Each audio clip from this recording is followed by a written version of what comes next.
on it, and I've seen it both in the papers and in the media, on television. It's been analyzed, and people thought that what I said was totally appropriate. On this vote, the ayes are 232, the nays are 197. The resolution is adopted. Without objection, the motion to reconsider is laid upon the table. A growing number of top economists has shown even our debt situation will be more stable, not less stable, if we seize this moment with vision and purpose. And so tonight, I'd like to talk to you about our way forward. A two-step plan of rescue and recovery.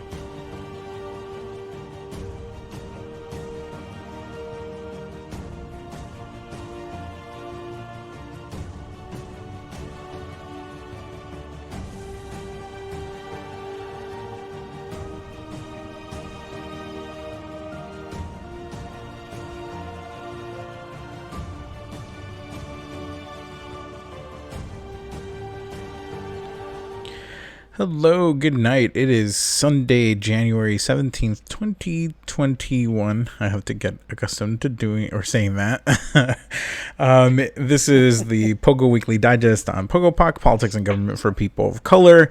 And it has been a relatively busy week in the land of politics, but we'll get into all that right now. Let's check in with folks, see how everyone's doing. This weekend, it's just me and Beacon, Greg and Vega both off. Saving the world in other ways. How are you, Beacon? Well, also continuing the war on Christmas. That's right. Vega is definitely abolishing the police and all the military and continuing their war on Christmas. We'll sit here, look pretty, and talk about politics. There's a lot of overlap between those two causes. Yeah. How are you doing, Beacon? I'm doing all right. Apart from the impeachment, the casual impeachment part 2 of this week, it was kind of a quiet week, at least here on the home front. The most exciting thing was that we put up pictures in our living room. Hey, that's cool. We've only lived here for about 8 months, so it's long overdue. But hey, they're up now. Listen, in one of my relationships, we bought a house together, and it took us a whole year to put stuff up on the walls. So I totally feel that. Once you move in, you start doing, all sorts of stuff, and you're like, oh, bed and technology is really important. And you're like, the walls can wait. But I will admit that having stuff up on your walls, especially stuff that makes you happy, it feels good. It feels good to look at it. It feels good to see it. It also changes like the dynamic in the room, like that painting right there. Otherwise, that'd just be like a gray wall with nothing there.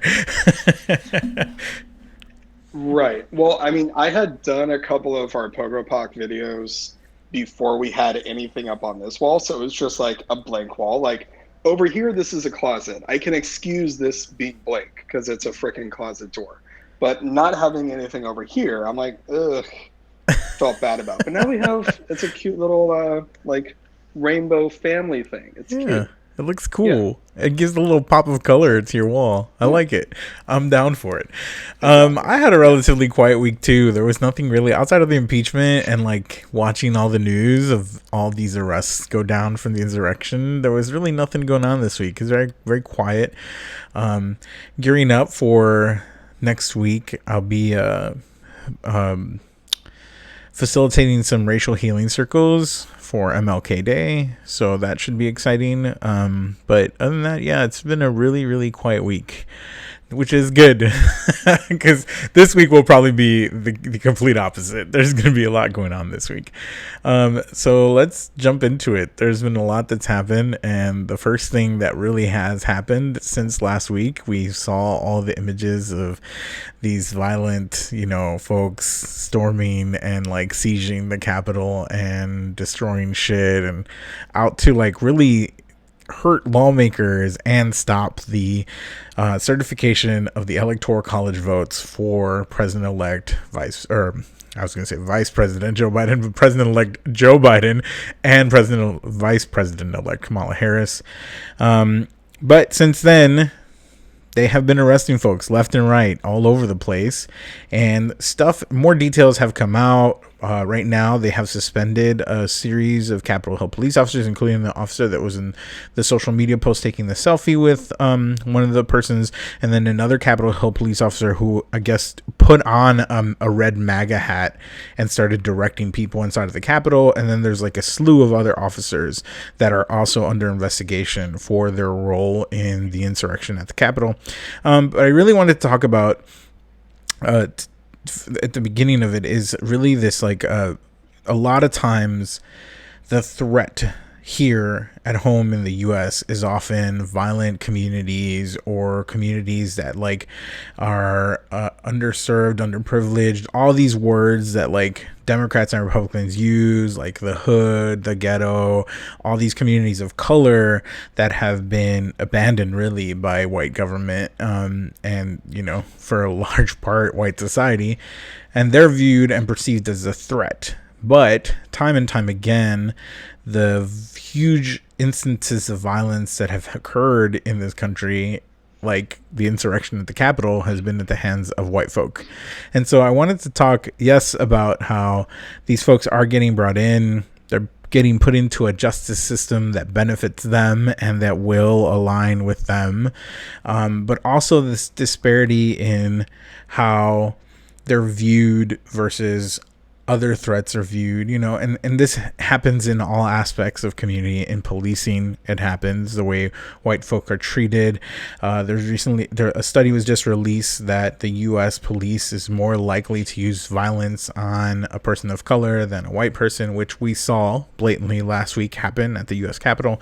But I wanted to start off talking about that and where we really are. We talked last week about how everybody was like, this isn't who we are, but the reality is this is who the U.S. has been. And I guess I just want to start there. Like, I guess, one, open your eyes, everyone, and your ears, because I think it's important for folks to hear that this is where the country has been. Nothing has really changed.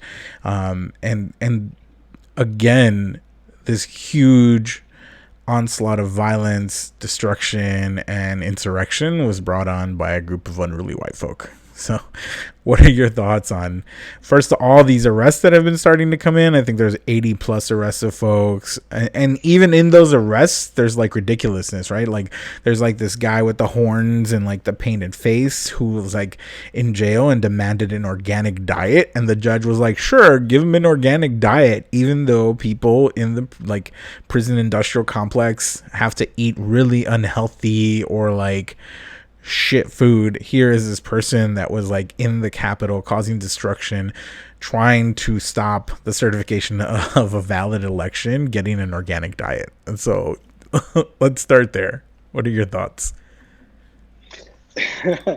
I mean, starting there is an interesting point because, of course, you know, those, you know, us POCs obviously know about the two different treatments that we get in all areas of American society versus the treatment that white people get in American society. And even in the institutions that we have issues with, for example, the prison industrial complex, there still are those two tiers of treatment.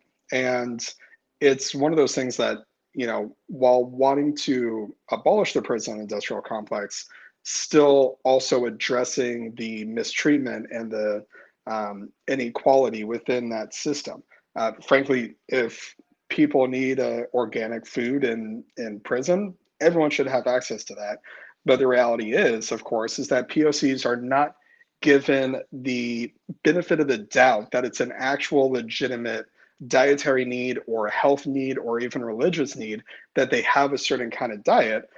You know, people of color are just seen as, you know, either like abusing the system or just there's always some kind of negative association with POCs speaking out for ourselves and what our needs are in any space, even if it's, you know, in the prison industrial complex. And so him, you know, the Kesha Nazi or whatever his name is, you know, wanting is that his name? his mom was like, And I've seen that on Twitter. A couple Oh my people god! jumping I on was about to, I was like, is that the name this person is using? Okay, I'm sorry. Go on. No, it's just a Twitter name. Yeah. Um, but I think that I saw that his mom was like, pleading with people to give him organic food or whatever.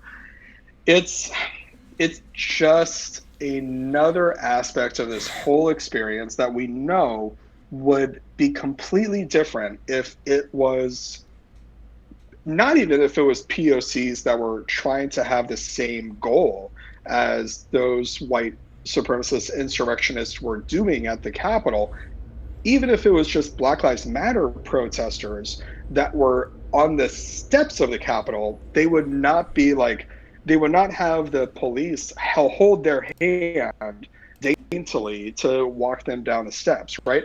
Every aspect of this entire experience has been highlighting how we live in two different Americas. Um, that's well-tread territory, I think. So I think that the fact that there are arrests happening is a good thing, in the grand scheme of things. What is going to be revealing is what happens after that, right? You have the situations where the guy in prison is able to get organic food.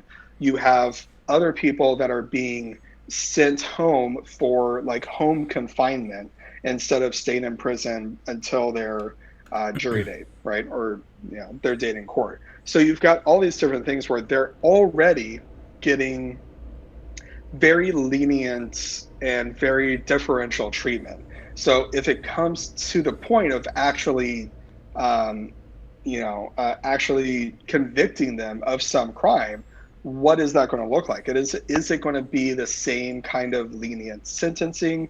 Is it going to be just a light slap on the wrist? We don't know. It remains to be seen, and time will tell. But given what we've seen already, and of course what we know about the treatment of white people in the criminal justice system, I don't think that any of us should hold our breath thinking that they will be held accountable in any sort of way, especially the cops that are involved in that. We already know that when cops literally murder people, they're able to just be like, okay, I'm going to get a job in a new city then because nothing actually matters, right? So we already know that that's going to happen. So personally, I'm not holding my breath for any reasonable sentencing, and it just is going to be forgotten in a few years, like everything else that's happened in Trump's presidency has been forgotten. Yeah, I think that's what I'm afraid of too, is that they have like right now, because everybody's so riled up and it's getting so much attention, and they have these really shocking visuals because there was so many cameras at the Capitol capturing everything that was going on, and because these idiots had no presence of mind and were like, I'm gonna go live on Facebook and like show myself like destroying shit in the Capitol or stealing the Speaker of the House's lectern, like all this stupid shit.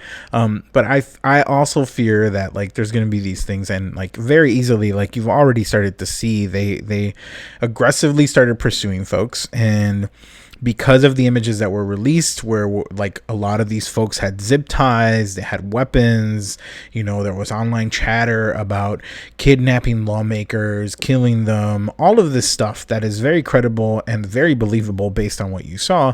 But already federal authorities have started to back away from that talk of like, no, they were just there to protest and not necessarily there to kidnap or hurt anyone. They were just trying to, have their voices be heard. And so I also have this fear that, okay, like right now everybody's really hype about it because like, a lot of times Americans that have all this like America pride like are like, how dare you destroy the seat of democracy, and they keep making these references of like the Temple of Freedom and all that shit.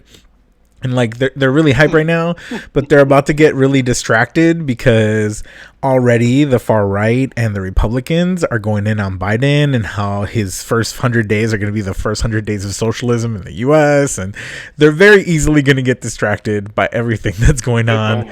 Um, but it's change. You know, the landscape will change. Of course, the news cycle is going to change, and I do think that like these folks are going to get leniency. You know, I don't know that ever in my life of knowing people, back in my early 20s, I was involved in this like collective of folks that were writing to people that were in the prison industrial complex, and never in my like experience of dealing with the prison industrial complex have I ever heard of a prisoner of color getting all these special dietary restrictions. In the fact the opposite, right? There are actual folks in prison that have religious like reasons for not eating pork, and they're not given the option. They're like, you can eat the pork, or you can eat nothing, or you can eat no protein, you know? And so I think that this treatment is going to be, it's going to give us another reason to be pissed off at this justice system, because we're going to see it treat these folks that like tried to stop the legitimate like results of an election from being certified, and also because they went there with the intention to be destructive and to hurt people. Like, it's obvious they went there to be destructive, right, and to hurt people. And we talked about this already, that like there are a lot of times they're being pegged as like these white redneck like lower education people, and that's not true. Since last Wednesday, the insurrection, all sorts of folks across the spectrum have come out as have been part CEOs of companies were there, therapists, police officers, firefighters, current and former, and military folks. And so it's not these like folks want to portray this image of like this Outer Bank, like very uneducated white like person, but the truth is that like there were people there that have all sorts of degrees that went there with the intention to hurt and to like stop a legitimate election from getting certified. Yeah, so I mean, there's a couple of things that you said in there that I wanted to highlight about. There's the aspect of that it's all just a bunch of like poor rednecks. Obviously, we know that's not true, and that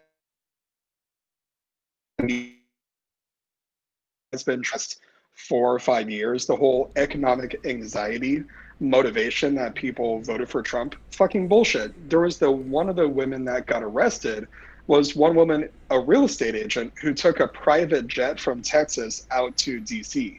Like, I'm sorry, but if you're flying a freaking private jet, you don't really have a lot of economic anxiety. So that is ridiculous. But in terms of the other aspect of the violence being, kind of dumbed down, if you will, there were the 2 attorneys that are representing that guy who stole Pelosi's lectern.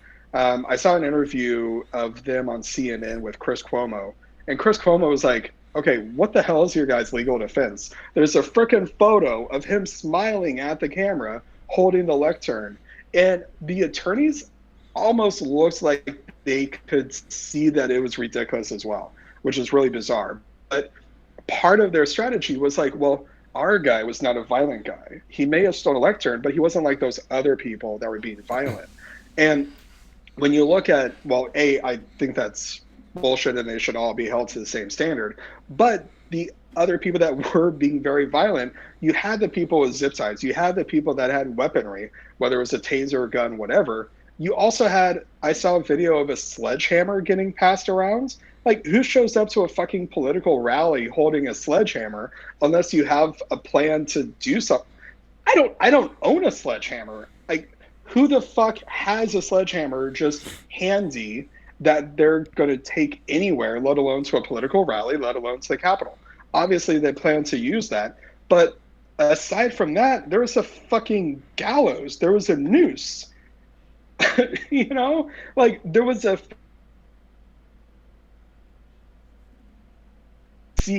at the site of the protest, at the site of the rally and all that. Like, what do you mean there wasn't a plan for violence? No one just casually builds a noose just for fun. Like, it's not like I don't even have words to say anything about it, because it's just so ridiculous that someone built a noose.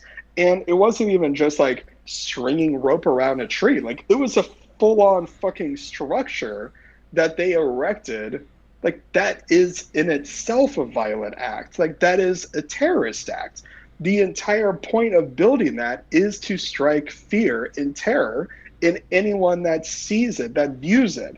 Imagine black people casually walking by a fucking gallows, like that's a terrorist act. Like that is incredibly and just innately violent. So for any of these people to try to remove the violent aspect of what happened at the Capitol, you can just point them in the direction of a frickin' noose that was at the Capitol.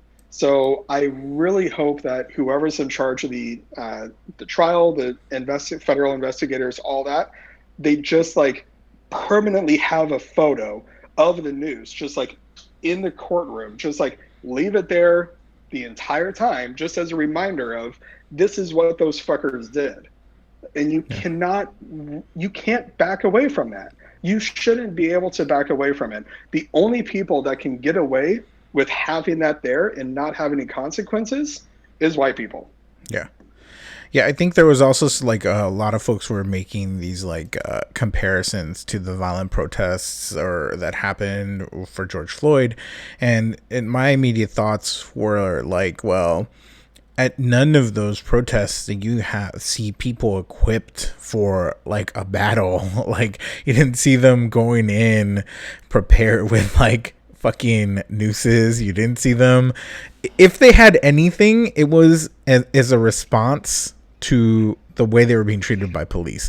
So like here in Chicago, I got trained to be like a street medic, and a lot of people had bottles of water that they were carrying with them because guess what? Here in Chicago, people were getting gassed, they were getting tear gassed, and they were getting pepper sprayed, and you need a bottle of water to clean your eyes.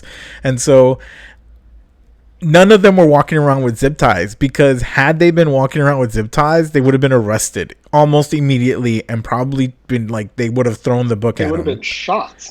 Absolutely. They would have been like, you are here to violently hurt a police officer, and we're going to do everything we can to stop you. And there was also these like ridiculous, there was these Antifa. It was Antifa that was there at the Capitol. Law enforcement officials have said that's ridiculous. That doesn't exist. But that was like the immediate response from the right. Even congressional lawmakers were on the floor saying that Antifa was responsible, that these wholesome family MAGA rallies, they never would have held that caliber of person. Like, first of all, Antifa, even before the pandemic, they were wearing masks. They were wearing masks before it was fucking cool to wear a mask. So the way that you can know for sure that there weren't Antifa people there is that there were so many people without fucking masks. All kidding aside, like, you know, obviously the fact that it was a super spreader event in and of itself, like, just common intelligence tells you if you're trying to do something that's somewhat, you know, possibly illegal, maybe don't show your fucking face. Like, you watch any dumb, like, cop, like, you know, robber movie on TV or whatever, they're always wearing a damn mask. Even freaking, like, fishnets or something, like nylon stockings, something. They're wearing something to somewhat cover their face. But the fact of, like, going back to that woman that, the real estate agent that flew from Texas on a private jet, she was, like, posing with a peace sign right next to the broken window saying, first we're going to break your windows at the Capitol, then the newsrooms, we're coming for you next. Like, it's just the fact that I honestly, I don't think that they see anything related to what they were doing as illegal, as wrong in any way, right? When you have the president of the United States saying, like, yeah, go charge the Capitol. I'll be right behind you, I swear. Go charge the Capitol. They're going to think, oh, okay, well, maybe it's not illegal. Or the fact that, you know, during his rallies in the first election, he was like, if you punch a reporter, I'll cover your legal bills, right? So if they even see anything as illegal in the first place, which I don't think that they do, because they think that they're above the law, they think that, oh, someone's going to cover me if I do something illegal, because Trump has already said he's going to cover me if I do something illegal. So they just think that they're exempt from everything, which of course is the epitome of privilege. And like, that's what you're using your privilege for? Like, white privilege seems like it's fucking great. You could do a lot of things with it. And you're stealing a lectern Yeah. from Speaker Pelosi? Like, that's the thing that you're using your privilege for? What the fuck? There's so many other things that you can use your privilege for. Let me have it for a week. I will do a lot of things, but not a single one of them is going to be storming the Capitol. I swear. Well, it's interesting you say that because what'd you call him? Kesha Horn guy? What was his the Twitter name they're using for him? Nazi, not Kesha Nazi. Kesha Nazi. So Kesha Nazi's lawyer is already suggesting that Trump should pardon them.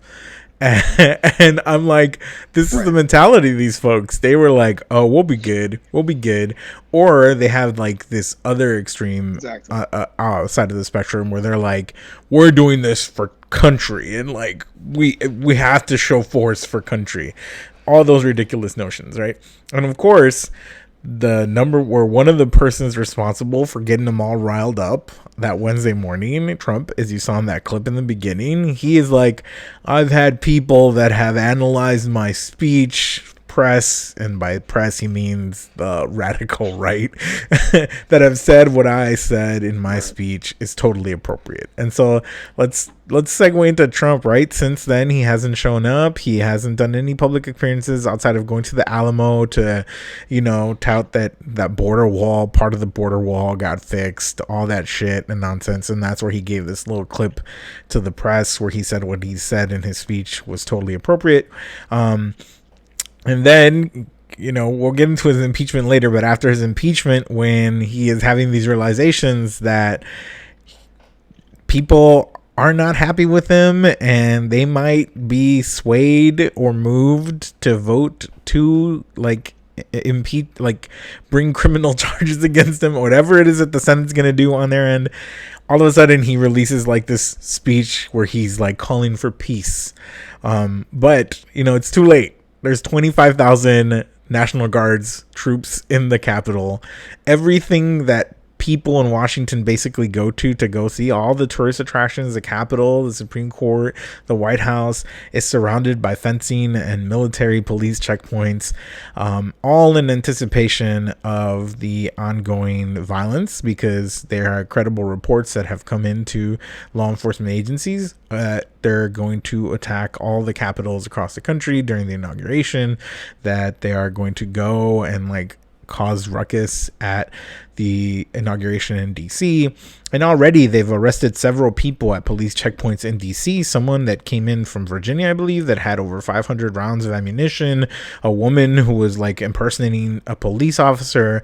And here is this person that since 4 years ago has been at his rallies talking nonsense, talking shit, encouraging his followers to go and be pieces of shit and to be violent and to be assholes. And he told them to go to the Capitol. He told them to fight. And he's like, what I said is A-okay. I'm clean and I'm clear in my books.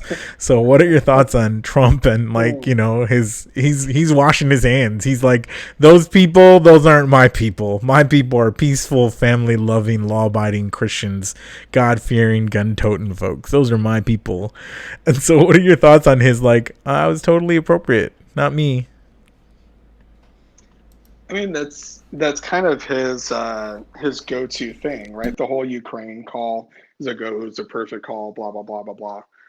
It's the man just has no concept of faults or mistakes, or he's, according to him, he's never done anything wrong in his entire life, right? He's never made any mistakes. Everything that he does is perfect. His wife is perfect. His family is perfect. His business that's gone bankrupt 1,000 times is perfect. All that is just that's just his mindset, that he never does anything wrong. And so it's no surprise that he would use that same language to describe what happened, and the fact that he finds no fault or no connection to his own words or actions to what happened. And he's able to do that for a number of reasons. First, of course, being that he's a narcissist.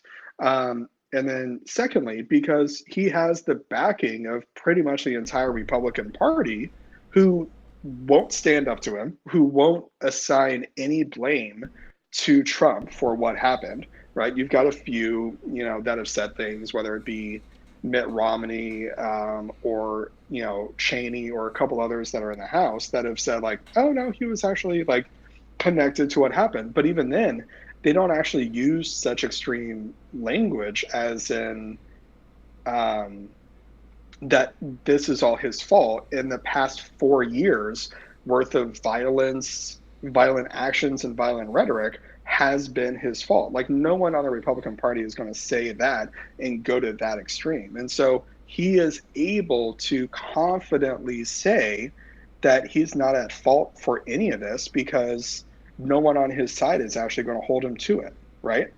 And, you know, we obviously we'll talk about the impeachment in a little bit, but there wasn't really an overwhelming support from the Republican House to back the impeachment, right? So you know, again, the whole white privilege thing, I think that in this instance, he's actually using white privilege correctly to try to get out of heinous crimes and heinous acts. So, yeah, I mean, we'll see what happens with the impeachment. We'll see what happens on a federal level about people holding him accountable. I think that a lot of people are waiting to see what happens in New York, to see if Attorney General James, you know, holds him and his family accountable for some of the things that they've done with the Trump Foundation, some of the things that they've done in general with his business practices. So I think that that is probably going to be the thing that people look to, that I'm looking to first, is if New York does anything to hold him accountable.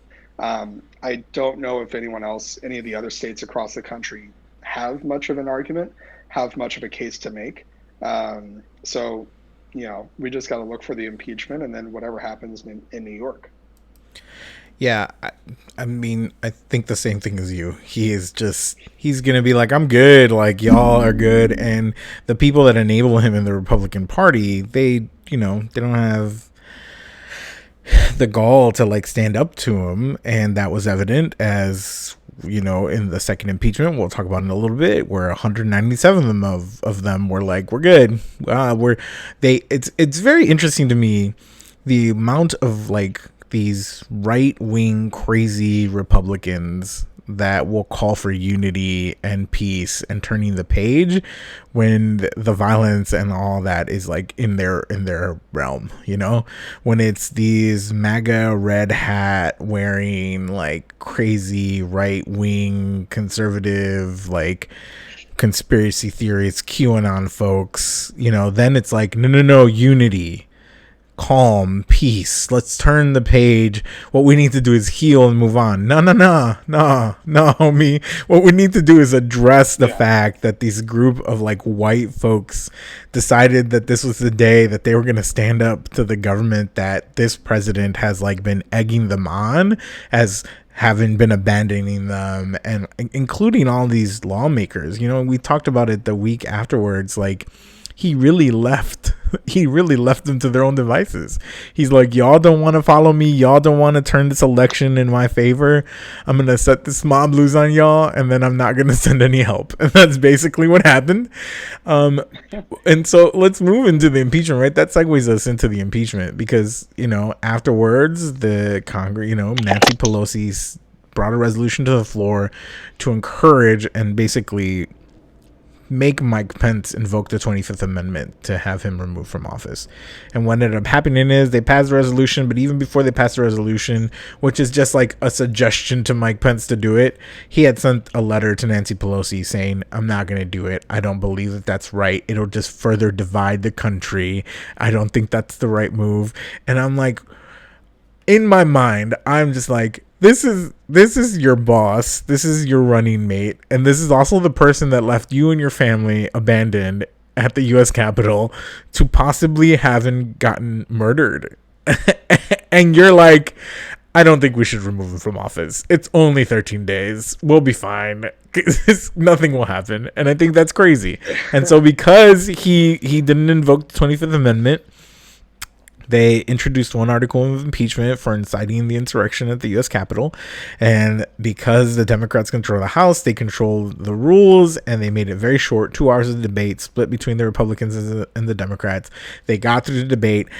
was anticipated, a lot of these same right-wing Republicans that supported Trump and were supporting the objections even after they were like in hiding for 4 hours at the U.S. Capitol, got up there and made speeches about like God and country and like supporting us and moving forward and unity, and how there are these double standards, and how the Democrats incite fear and violence, nothing is done to them, and how we're turning to socialism, and that the Biden administration is going to be this like crazy radical left. And I wish those things were true. I wish the Biden administration was going to be this radical left, like moving progressive like forward, but nah, that's not really, that's just all semantics that you're using on TV. And then they voted, and 197 of them, only 10 of them said that they would vote with the Democrats and voted with the Democrats. The entire Democratic Party, they voted yes. But here we are. He's been impeached for the second time. There's only been 5 impeachments in the history of the U.S. It was Johnson, Nixon, Clinton, and now Trump. Those are the impeachments that have ever existed in the U.S., and Trump has gotten 2 of them. So now where we're at is we're waiting. The Senate, they were hoping that the Senate would come and do an emergency session so they would take on the trial. Mitch McConnell said no. He did say that he was open to possibly voting to impeach Trump, but he said that he would have to hear the case out. And so now the House is going to prepare a case to present to the Senate, and then the Senate's going to have to vote on it, but it won't happen until after the election. And just like we talked about last week, the reasons why it might be important for them to actually like impeach Trump, which would require 50 senators to vote for impeachment, and then 67. They need a total 67. So 17 Republicans would have to vote. And so far, 2 of them or 3 of them have hinted that they would be willing to. And that's Lisa Murkowski, Mitt Romney, and Mitch McConnell, which like was a shocker coming out there. And so really, we'll see. But the reasons why it's important is because it would remove all of this like money that gets thrown at former presidents, and it would also deny him the right from running for any kind of public office ever again. But that's where we are in the history. Never in the 240 something history of the U.S. has a president been impeached twice. And I gotta say it, if he wanted to be in the record books, he wanted to be in the history books, that'll do it for you, Trump. Like, you're gonna be there. You will be remembered forever as the president that got impeached twice. But what are your thoughts on all of the impeachment, shenanigans that are now coming, and that, I know I asked you if you saw a little bit of the floor debates. I watched them. The speeches were as anticipated, a bunch of right-wing blah, blah, blah. But what are your thoughts on all of it? Yeah, I watched a little bit of the floor debates, and it was interesting that the people on the floor, the Republicans, weren't actually arguing against the points of the impeachment. It was just like the procedural aspect of it. Well, he only has 7 days left or whatever. But no one was actually arguing about the fact that their own lives were at stake, because you had all those politicians that were on record to support the electoral vote count. Those were, by definition, the enemies of all those people that were storming the Capitol. So all of those Republicans were in danger themselves, and even still, they're like, yeah, I'm fine with what happened. It is interesting about the process itself and I chatted with you about it beforehand, that it seems like it was just a casual thing that happened. And that could be for a couple of reasons. One, it's like old hat now, like, oh, we're used to it. It's already happened once in his presidency. So it's just like, it's just another one.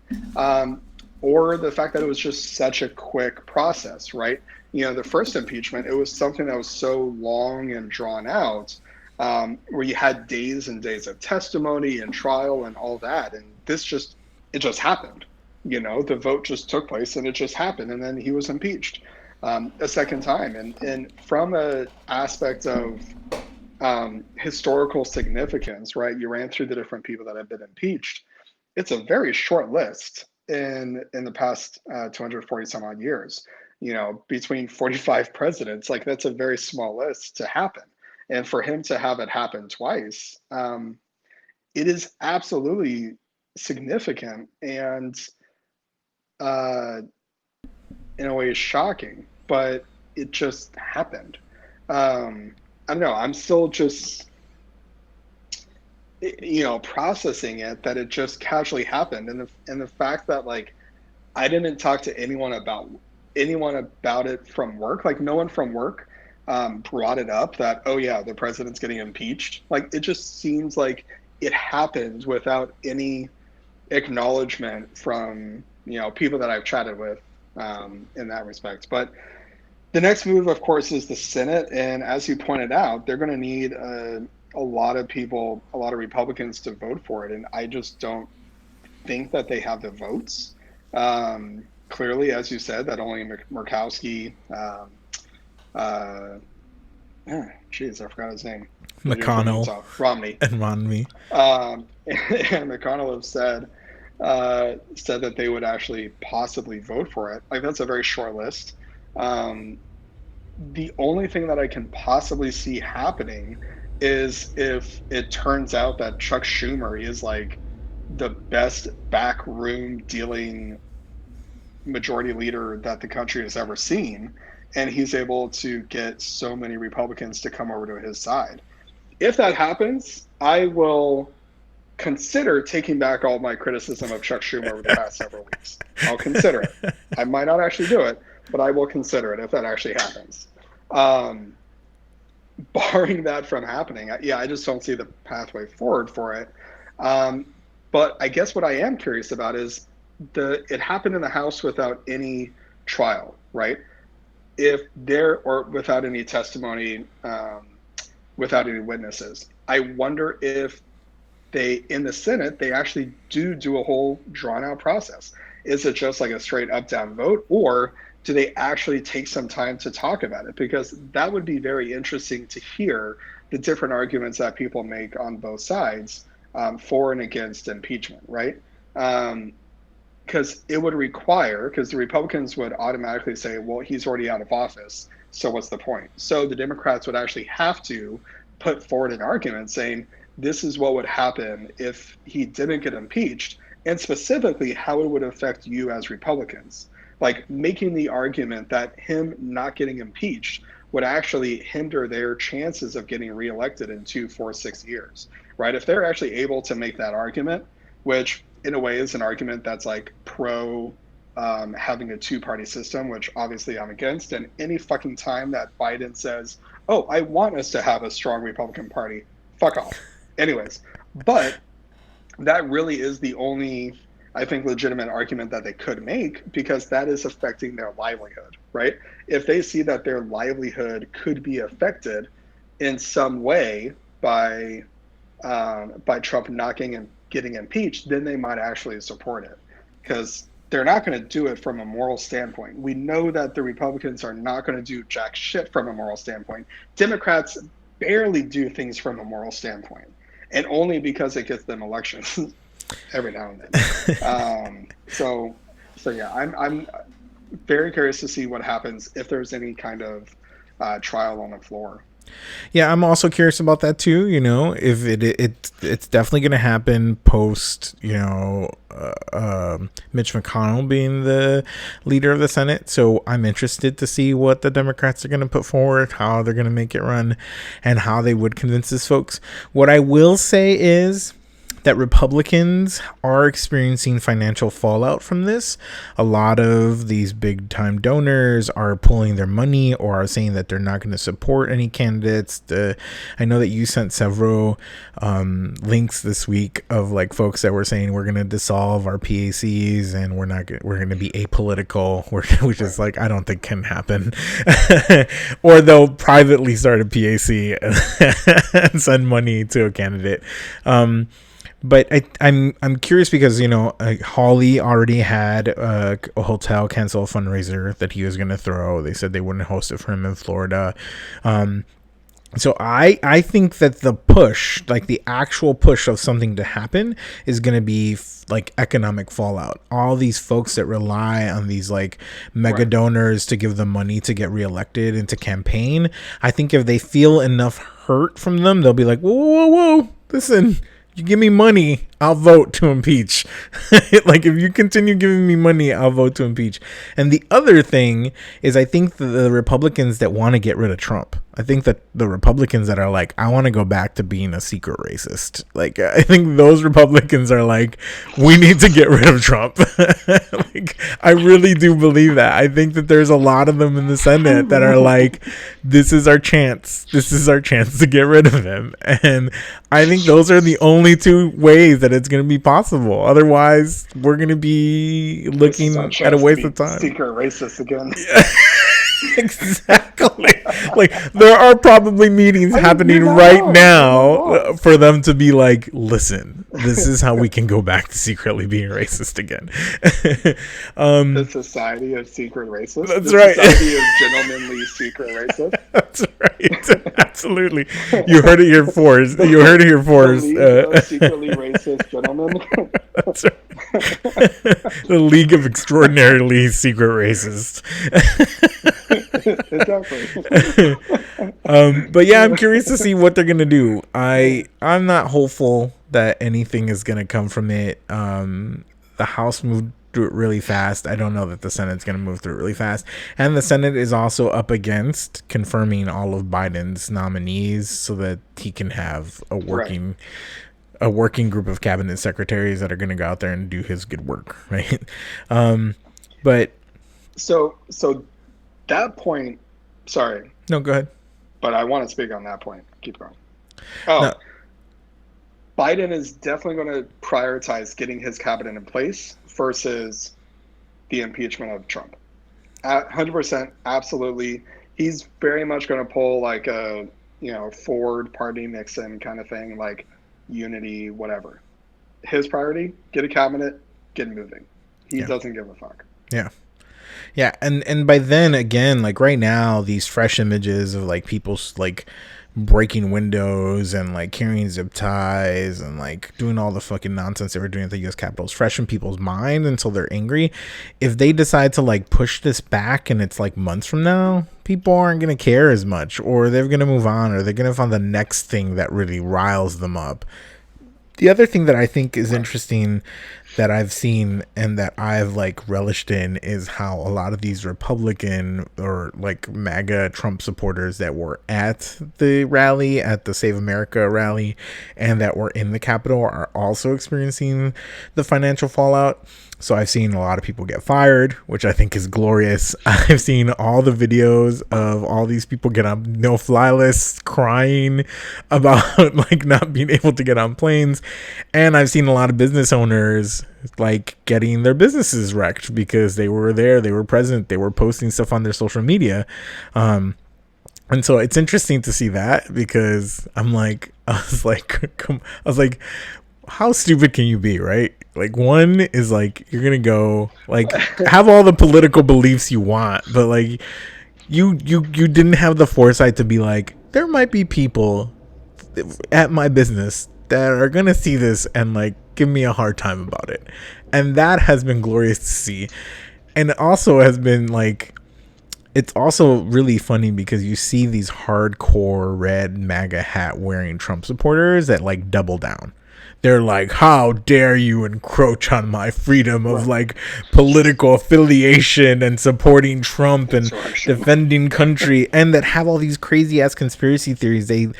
I've seen one specific business owner that continues to post how this declassification is going to happen by the Trump administration. That's going to release all of these records that show that Pence is like a treasonous like person and he's going to get arrested, and that the military is going to show force, and that Trump will continue to remain in office.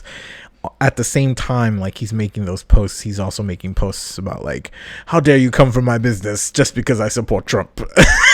I'm just like, what is wrong with you, man? But also like, how selfish can you be? Because business owners probably won't be impacted that much, but the lines of employees that they probably house, that a lot of them are probably not Trump supporters and had no idea that their boss was this hardcore Trump supporter and are now finding this out and are now probably going to have to like find a new job. But I think that I know I got a lot of pleasure from watching all of those videos and seeing all those posts. Beacon, I feel like you shared a lot of those posts with me. And so what are your thoughts on all these MAGA folks that are now like, they're in the box. They're in the box of shame. They're in the cone of shame. I think that there was a couple tweets I saw running around that it's like,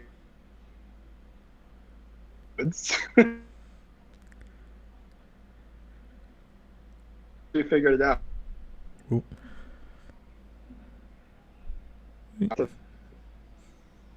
What?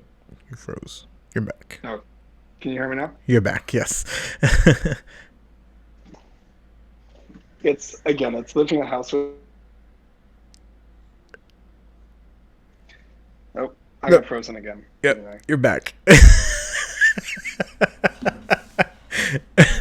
Ah. Damn it. I'm just going to kick everyone off the Wi-Fi. I'm just going to go in and kick everyone off the Wi-Fi. I've done that before. It's fun. Because you'll audibly hear the reactions to somebody getting kicked off of Wi-Fi. You'll hear somebody be like, what the fuck?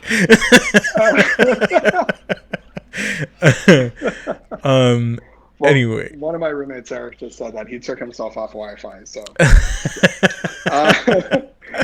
he didn't want to feel my wrath. So it's okay. No. What I was trying to say is that there was the tweet that was like, this is a reason why your grandparents wore hoods. And Absolutely. all the KKK like actually figured it out. Maybe we should wear hoods so people in polite society don't know that we're doing this, even though everyone was doing it. But I had a conversation with Duke's family the other night. It's a reminder that like corporations and businesses and business owners are hardly the flag holder of morality and of equal rights and equal treatment and et cetera, right? They themselves, especially if they're running corporations, their sole responsibility is to shareholders and to grow the business at the sake of the employees, right? That's why CEOs get bonuses when they lay off employees rather than laying off employees being a reflection of their poor leadership practices, right? So, your point about how this is affecting all of the people that work for their companies, that's entirely valid. I mean, the 2020 was already a shit year for the average employee of any industry and any company, right? You've got CEOs and all of the executives of major corporations like Disney, for example, right? They decided that they were going to slash their executive pay in half, which, congratulations, it went down from millions of dollars to millions of dollars to help cover the lost revenue so that they can keep their employees hired. But in the fall or winter of last year, they're like, actually, we're going to bring our salaries back up to their normal level and lay off tens of thousands of employees. That's 2020 was a horrible year to be anyone other than a CEO, especially if you're Jeff Bezos or Elon Musk. They're fine. And then to have to live with the fact that your manager, your boss, whatever, is this kind of a person. Like, I work in construction, and pretty much 99% of the people that I work with, the customers that I interact with on a daily basis, my coworkers, they're all Trump people, they're all MAGA people, they're all fucking, racist, sexist, misogynistic, transphobe, homophobe, all that stuff. It's a great environment for me to work in. And I can just say from I can say from personal experience, like, That really got you, right? It did. It was good. That was good. um, but it sucks on a regular basis to work in that industry, and I'm in a position in that industry where I can leave, right? For employees of a construction crew, where they have to be with that crew, the entire shift, day in and day out, where I've seen people on a crew say, "Oh yeah, all uh, undocumented workers should be arrested and deported right now," and like the undocumented workers that were working with him, beside him, they're like, "What about us?" He was like, "Oh, I don't know." So it's like they literally just do not care about other people. Frankly, I mean, that's just what it is, and they don't consider how other people might feel about a particular situation, about how this is affecting other people, right? Because if you have a business in that situation where a CEO or a manager gets found out as being at the Capitol, that's going to affect the business, right? Mm-hmm. That's not going to affect the CEO. He's going to have to be like, "Oh, I'm taking a sabbatical for a while people forget." Yeah. But he's still going to get his salary. But if that business suffers from an economic standpoint from that exposure, they're going to be laying off people. And it's not going to be the CEO. It's going to be everyone else that works for that company. Yep. And I just throw in a plug for this is another reason why we should not have health insurance tied to employers, because anytime this happens, anytime people get knocked off of their employer healthcare, they're fucked, and they continue to be fucked because, of course, we're living in a fucking pandemic. Yep. Absolutely. Yeah, I think that, that's a really interesting point. I work in like the automotive field now, and like this is the first time in my life that I've worked at a for-profit job outside of like high school when I worked in a lumber yard. We'll talk about that at some other time. All of my jobs have been like social services or in education. And so the automotive field is really conservative. It's the most conservative job I've ever had in my life, and never would I have imagined that. But I also have the same experience. I have the lovely like privilege that my boss is my brother, but I definitely told him, I was like, if you ever start pulling any of the shit that these MAGA folks start pulling, I was like, I will quit immediately, and I'm gonna call mom to come and like yell at you.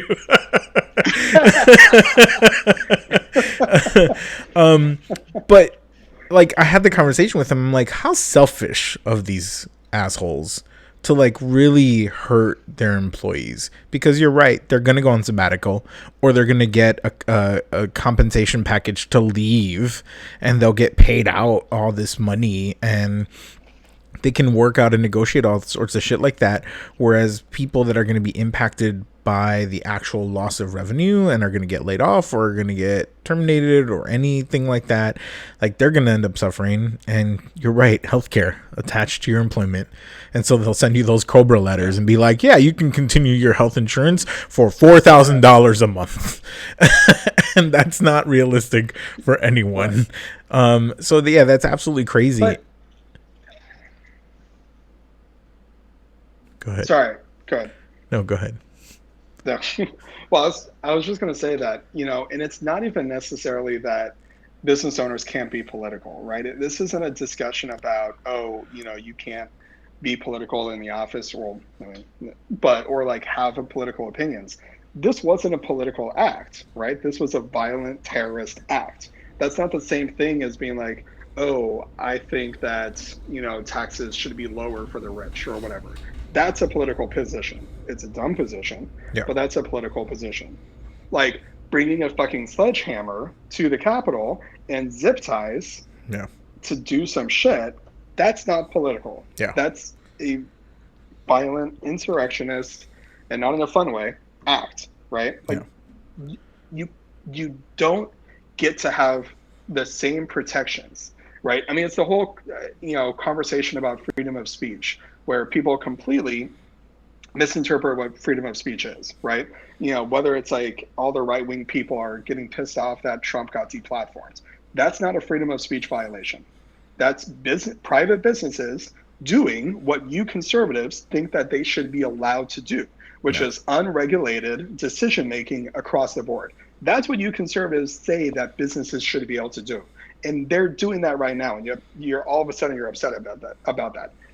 That's not a freedom of speech issue. The government regulating what you're doing, that's a freedom of speech issue. The government saying maybe you shouldn't do an illegal insurrection with the intent to like physically violently harm people, maybe you should not be allowed to do that. It's a completely different thing from saying, oh, I think taxes should be higher or lower. Yeah. I agree with you. I think it's okay for you to have a political opinion. I think it's okay for you to have a political discussion with your coworkers as long as you stay within like the respectful lines of being at work, right? You know, on the weekends, I'm going to tell you to go fuck yourself all I want, but I'm at work. I'm going to be nice about it and be like, you're wrong. But it's true. Like when you take these violent stances and acts, or when you try to like perpetrate that you're like taking these violent acts and stance, because there are people that were there that were just posting pictures and like all their MAGA gear and like at the rally, but then they like went home to their hotels, but then they still encourage like all of these like violent acts that happened at the Capitol, and they're like, but I wasn't there, I didn't do it, I didn't participate. I was like, no, but you're encouraging it, you're supporting it, and you're continuing to fuel all of that nonsense. I hope that they all go away, but I don't think they're gonna. I don't think they're gonna. I hope that they all go away, but I don't think they're gonna. So let's transition into Biden. We're just gonna have to deal with the. Okay. Yeah. Wait. What are we gonna have to deal with? No. I bite. The political candidacy of Donald Trump Jr. or Ivanka Trump or. And I also look forward to Barron Trump running for president. Now, here's the kicker: that Barron's going to be like a hardcore Democrat. That's going to be the kicker. Listen, I'm ready for it. It's definitely a possibility because that guy is like, he's not. Yeah, obviously he's a teenager, so it's not like he's really connected to everything that's happening. But that dude just wants to be left alone. Like you never see him out. Like he's just doing his own thing, and I think that he likes it that way. Yeah. Once he becomes like legal age, he's probably still going to be doing that thing. He's going to be underground. The next time that you see like a tall ass Antifa person that's like more legs than body, but wearing a mask, that's going to be fucking Barron Trump. And that's when you start seeing that Antifa people actually wear masks because they don't want to get outed as the son of the former president. It's interesting though that you say that though, because there have been articles that are already been written about how this has ruined Ivanka Trump's like next steps to move into like the political realm. You know, she has her line of clothes or whatever, perfumes, but they exactly, like tragic that Ivanka Trump and Jared Kushner won't be in politics. But that it's interesting. That is like a real thing that I guess they're going to experience, and that we could possibly see that one of his sons will decide to take the helm and then also take over that base that he has created of crazy like conspiracy theorist, right-wing crazy people. But now let's transition to the next white devil, which is Joe Biden. He introduced his 1.9 trillion rescue package, where he's it's going to have an increase in unemployment benefits. It's going to have another round of stimulus checks of up to $1,400 per person. He's going to have rental assistance and an eviction moratorium. He's going to increase the amount of money that goes into food stamps and more money for childcare, tax credits, subsidies, small business stuff, right? And all, we can talk about the 1.9 trillion. It looks like it's it's okay. I feel like it could be better. I feel like it's better than what Trump was trying to throw out there. But I feel like the I feel like 1,400 is not going to cover. You're going to give us 1,400 now, and then you're going to have to be like, oh, later, I'm going to have to give everyone more because we're still going to be in this economic like recession.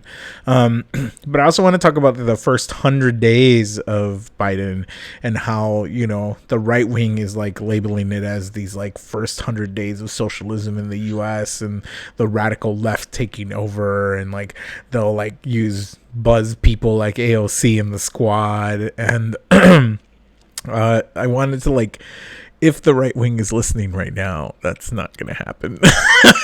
Like it's not gonna happen. I absolutely wish that the first 100 days of the Biden administration was gonna be left and right executive orders and him pushing, even if the Republicans didn't like it, through the House and into the Senate, so that Kamala can go in like a badass and like wear some ridiculous outfit and be that tie-breaking vote. Like I wish that all of those things were gonna happen. But, you know, just like I told Beacon earlier, I've been rewatching The West Wing. Politics isn't as romantic as we are led to believe. And there won't be this epic moment where Kamala's like walking up the steps of the Capitol and there's music playing and the chamber comes in and everyone stares at her. That's not going to happen. I wish, but it's not going to happen. Let's meet the reality of what the first 100 days of the Biden administration is going to be. What were you going to say?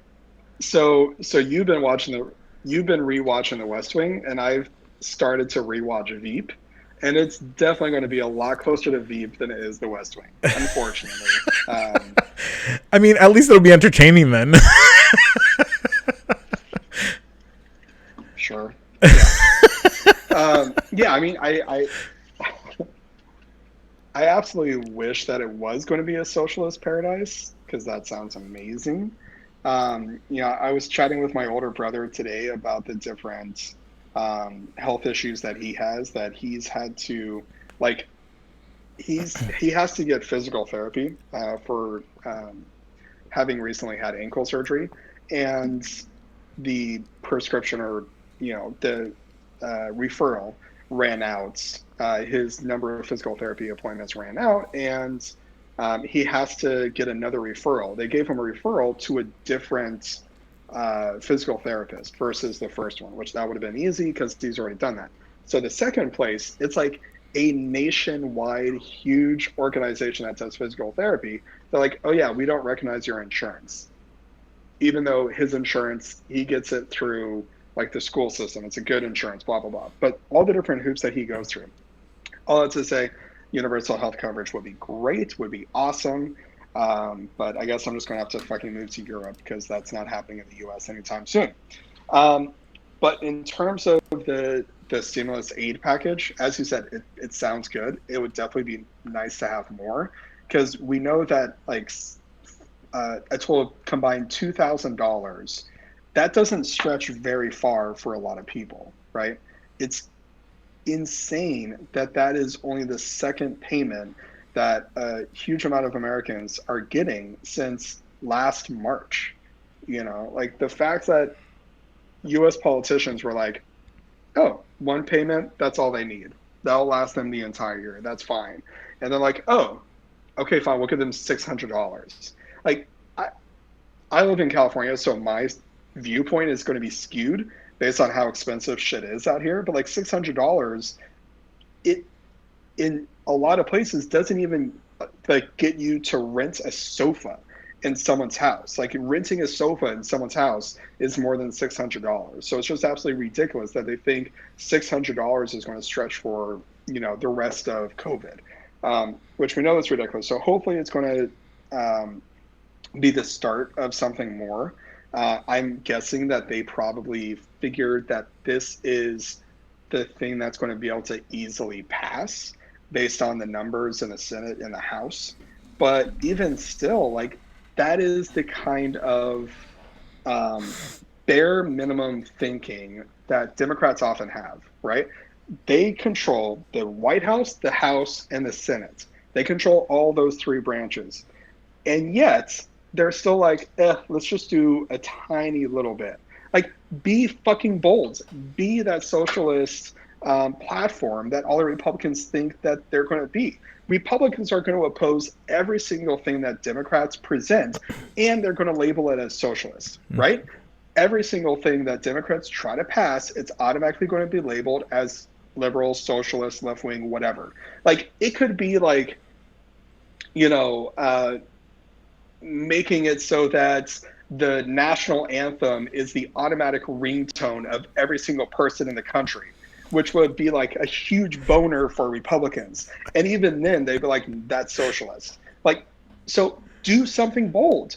Be bolder than this bullshit shit that y'all are passing through, that they always pass through anytime that they have an opportunity to actually affect change. So anyways, that's my rant for that.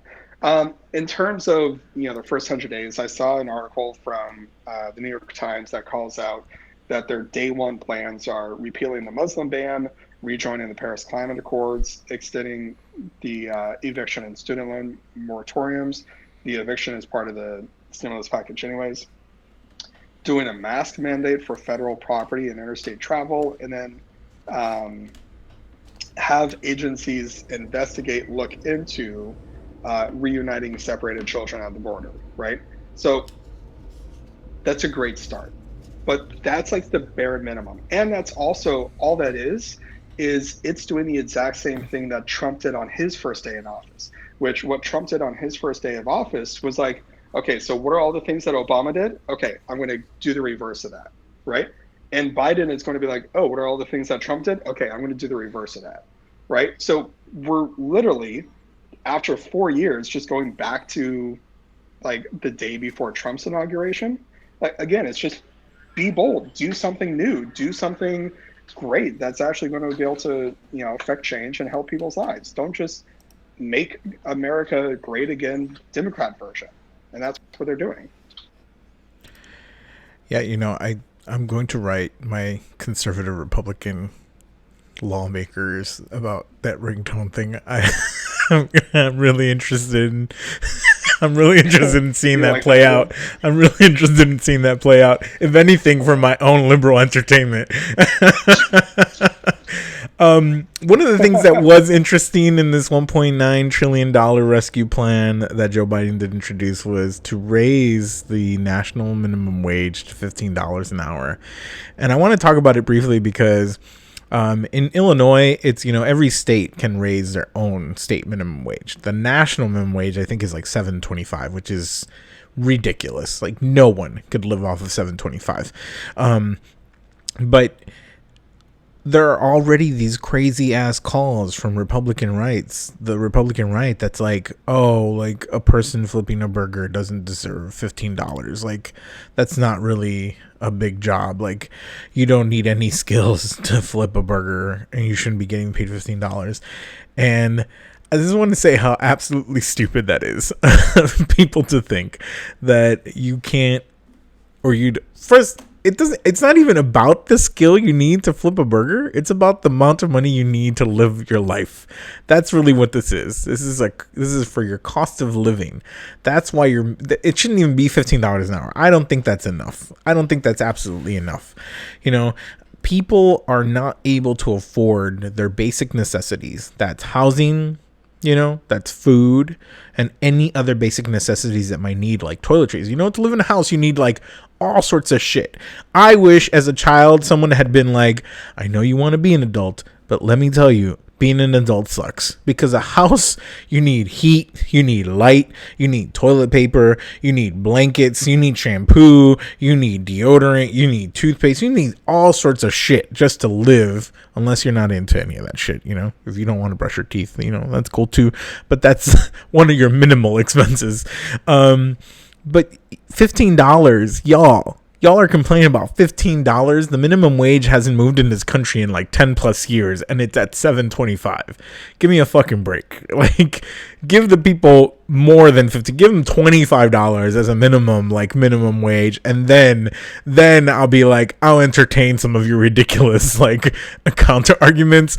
But until then, I don't think so. And I'm with you, Beacon.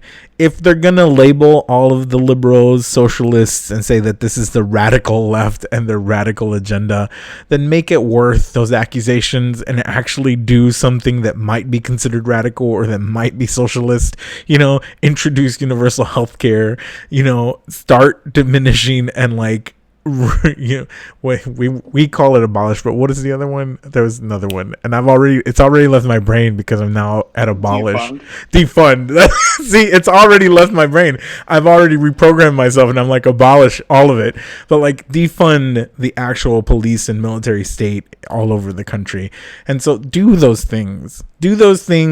Even if you're gonna fail and it's gonna like, you're gonna fall flat on your face because this is the US and this is how we roll.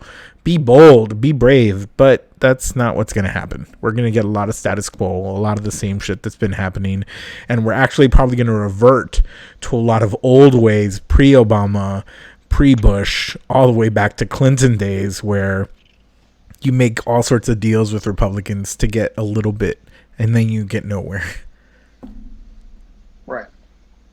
Well, it's the, I always use the example that Republicans are always the villains in movies that are holding someone hostage. And it's like, they're like, okay, you put down your gun, and then I'm totally going to put down my gun, and I'm going to let the hostage go.